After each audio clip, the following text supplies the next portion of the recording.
Além da consolidação burguesa e da Revolução Industrial, o final do século XIX foi o palco de outro grande evento que mudou drasticamente o mundo moderno, a invenção da fotografia. E, claro, a invenção da fotografia teve um impacto super significativo, acima de tudo, nas artes. E se não fosse graças a isso, você não poderia estar tirando seus selfies ou suas fotos dos seus pratos de comida agora. A fotografia, na verdade, não nasceu de repente, assim. Já desde o século XVI, artistas como Leonardo da Vinci usavam a chamada câmara escura como uma técnica auxiliar para o desenho e para a pintura. E como funciona o princípio da câmara escura, você me pergunta? Bom, é bem simples, na verdade. Um buraquinho na frente de uma caixa fechada deixa passar só uma quantidade bem seletiva de luz.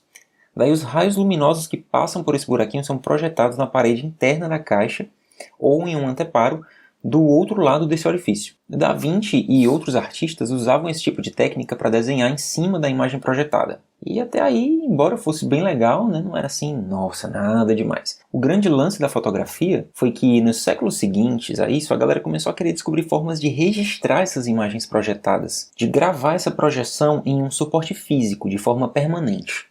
Os cientistas foram descobrindo que um composto feito de prata era fotossensível, ou seja, ele escurecia quando era exposto à luz. E daí eles começaram a desenvolver placas metálicas cobertas com esse composto, e quando essas placas eram expostas à luz de uma forma controlada, usando a câmara escura, era possível ter a imagem gravada naquela placa. E foi assim que nasceu a técnica da fotografia, inicialmente chamada de heliografia. Hélios, do grego, significa sol, que era a imagem gravada com a luz do sol.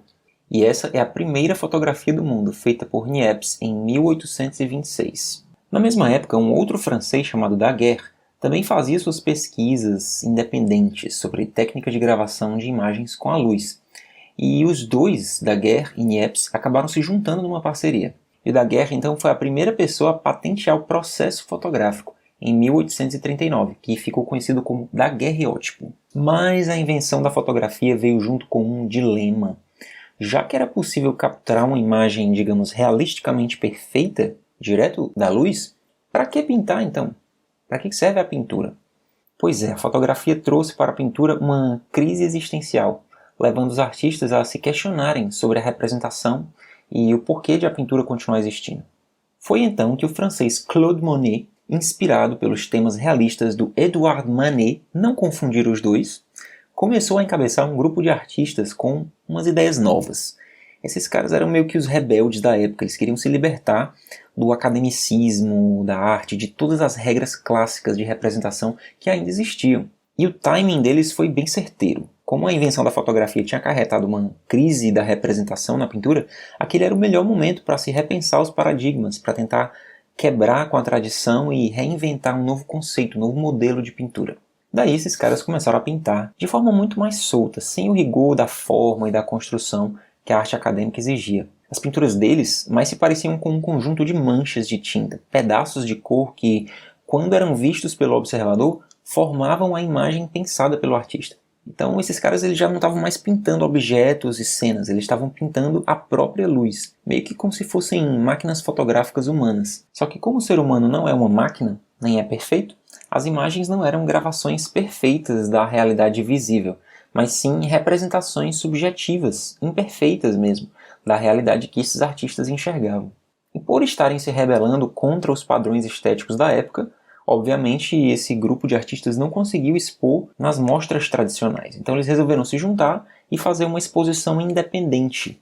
E o resultado, claro, foi que os críticos ficaram chocados, chocadíssimos. Como é que pode? Aquilo não é arte, isso não é arte. Essa pintura do Monet, chamada Impressão, Nascer do Sol, é talvez a obra mais icônica desse grupo de artistas. O próprio nome da pintura, Impressão, foi utilizado de forma bem pejorativa pela crítica na época, que chamou os caras de impressionistas, de uma forma malvada mesmo, esses impressionistas pensando que são artistas. Só que a galera foi gostar do nome, o nome pegou, e com isso, esse movimento artístico ficou conhecido como impressionismo.